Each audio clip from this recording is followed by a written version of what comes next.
কি অবস্থা মামার? ডক্টর বলেছে হার্ট অ্যাটাক, অনেকগুলো ব্লক ধরা পড়েছে। আর এদিকে মামির দিকে তাকানো যাচ্ছে না। আমি যে একা কিভাবে সবকিছু সামলাবো? তুমি টেনশন করো না, সবকিছু ঠিক হয়ে যাবে। কিভাবে সবকিছু ঠিক হবে? আজকের মধ্যে 10-12 লাখ টাকা ম্যানেজ করতে হবে। এদিকে মামি বলছে মামার কোন ব্যাংকে কোন অ্যাকাউন্ট আছে, পাসওয়ার্ড কি কিচ্ছু তার মনে নাই, কোথায় কি রেখেছে মামা সেটাও সে জানে না। আর আমার ক্রেডিট কার্ড ব্লক হয়ে গেছে। উফ। আচ্ছা তুমি কি আমাকে বলতে পারো আমি আমি কোথায় গোল্ড বেচতে পারবো? মায়ের কিছু অর্নামেন্টস আমার কাছে ছিল, ওগুলো বেচে না হয়। আরে এখনই এসব চিন্তা করছো কেন? কখন করবো, কি করবো আমি? ইয়ানা, তুমি চিন্তা করো না, আমি আছি তো, আমি দেখছি ব্যাপারটা।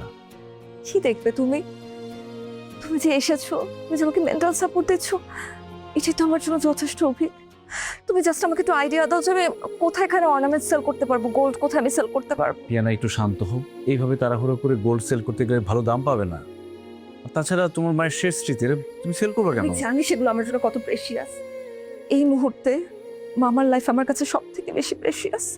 আমি আমি যেই দাম পাই আমি সেই দামে করে ফেলবো। জাস্ট তুমি আমাকে নিয়ে চলো প্লিজ। শান্ত হও, টাকা আমি ম্যানেজ করছি। তুমি কেন করবে? তোমার মামা কি আমার মামা না? আমার বাবা যদি আজকে অসুস্থ হতো তাহলে তুমি আমাকে হেল্প করতে না? তা হয়তো করতাম, কিন্তু টাকা কখন লাগবে সেটা বলো। আজকে সন্ধ্যার মধ্যেই। এত অল্প সময়ে তুমিও বা এতগুলো টাকা কিভাবে ম্যানেজ করবে? সমস্যা নেই, আমার ব্যাংকে এফডিআর আছে, আমি ব্যাংকে যাচ্ছি, দেখি যত তাড়াতাড়ি সম্ভব ক্যাশ করা যায় কিনা টাকাটা। ঠিক আছে, তুমি একদম চিন্তা করো না।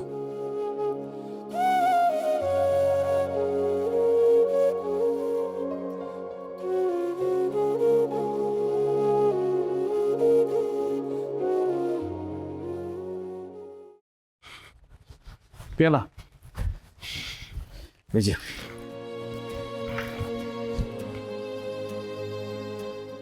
তুমি এতগুলো টাকা ম্যানেজ করতে পারলে?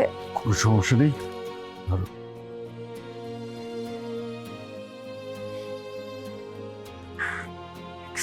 ছবি আমি জানি না আমি কিভাবে তোমার এই ঋণ শোধ করবো, কিন্তু তোমার কিন্তু এই টাকাগুলো রিটার্ন নিতে হবে। কোনো সমস্যা নেই, না না না, তাহলে আমি নিব না। রাখো তো।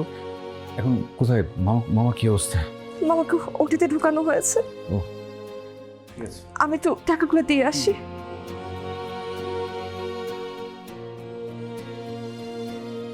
আনার জন্য খুব খারাপ লাগছে বুঝলি।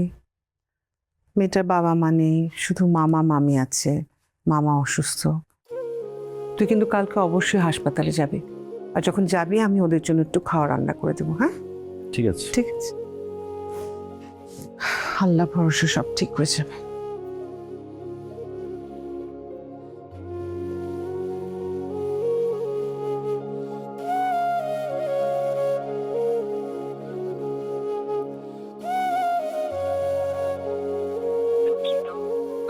নাম্বারটিতে এই মুহূর্তে সংযোগ দেওয়া সম্ভব হচ্ছে না। Sorry, the number you dialed is currently unreachable.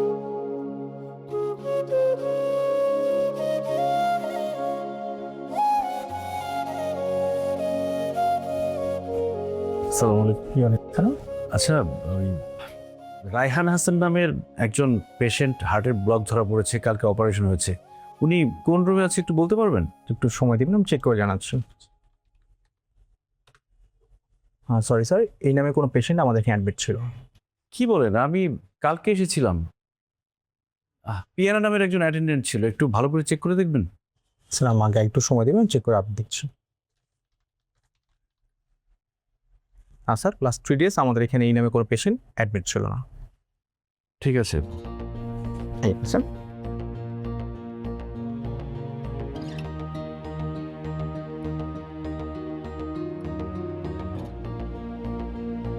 দুঃখিত, কাঙ্ক্ষিত নাম্বারটিতে এই মুহূর্তে সংযোগ দেওয়া সম্ভব হচ্ছে না।